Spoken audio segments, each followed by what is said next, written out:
Major ஆனதுக்கு அப்புறமாவும் POCSO கேஸை complaint கொடுக்க முடியுமா, போக்சோ கேஸுக்கு லிமிடேஷன் பீரியட் இருக்கா இல்லையா அப்படின்றத பற்றி தாங்க இந்த வீடியோவில் பார்க்க போகிறோம். Neelakandan versus state of Tamil Nadu அப்படின்னு சொல்லக்கூடிய ஒரு கேஸில் நீலகண்டன் அப்படின்றவர் தான் மேலே பதிவு செய்யப்பட்ட போக்சோ எஃப்ஐஆரை வந்து குவாஷ் பண்ணுறதுக்காக உயர்நீதிமன்றத்தை வந்து அணுகியிருப்பார்.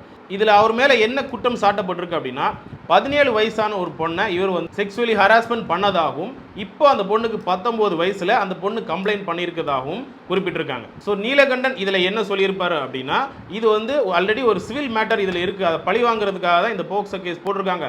மேலும் அந்த பொண்ணுக்கு இப்போ 19 வயசு இருக்குது, 17 வயசில் நடந்த ஒரு இன்சிடெண்ட்டை 19 வயசில் கம்ப்ளைண்ட் பண்ணக்கூடாது, இப்போ வந்து அந்த பொண்ணு மேஜர் அப்படின்றது அவர் தரப்பில் வாதம் சொல்லியிருப்பாங்க.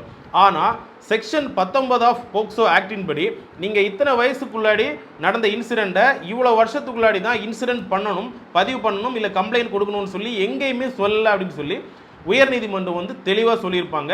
அது மட்டும் இல்லாமல் இந்த எஃப்ஐஆரை வந்து குவாஷ் பண்ண முடியாது அப்படின்னு சொல்லியிருப்பாங்க. ஸோ இந்த கேஸ் ப்ராப்பராக இன்வெஸ்டிகேஷன் பண்ணப்படலைன்னு சொல்லி ஆலங்குளம் AWPS போலீஸ் ஸ்டேஷன்லேருந்து இதை CBCIDக்கு வந்து ட்ரான்ஸ்ஃபர் பண்ணியிருப்பாங்க. தென்காசி DSP CBCID இந்த கேஸை வந்து இன்வெஸ்டிகேஷன் பண்ணணும்னு சொல்லி கோர்ட்டு டைரக்ஷன் கொடுத்துருக்காங்க. ஸோ இதிலிருந்து நம்ம தெரிஞ்சுக்க வேண்டிய விஷயம் என்ன அப்படின்னா, ஸோ இளம் வயதில் பெண் குழந்தைகளுக்கோ ஆண் குழந்தைகளுக்கோ நடக்கக்கூடிய செக்ஷுவல் ரீதியான ஹராஸ்மெண்ட்டை எத்தனை வருஷம் கழிச்சினாலும் போக்சோ சட்டத்தின் கீழே வந்து நீங்கள் வந்து வழக்கு பதிவு பண்ணலாம் அப்படின்றத தெரிஞ்சுக்கோங்க.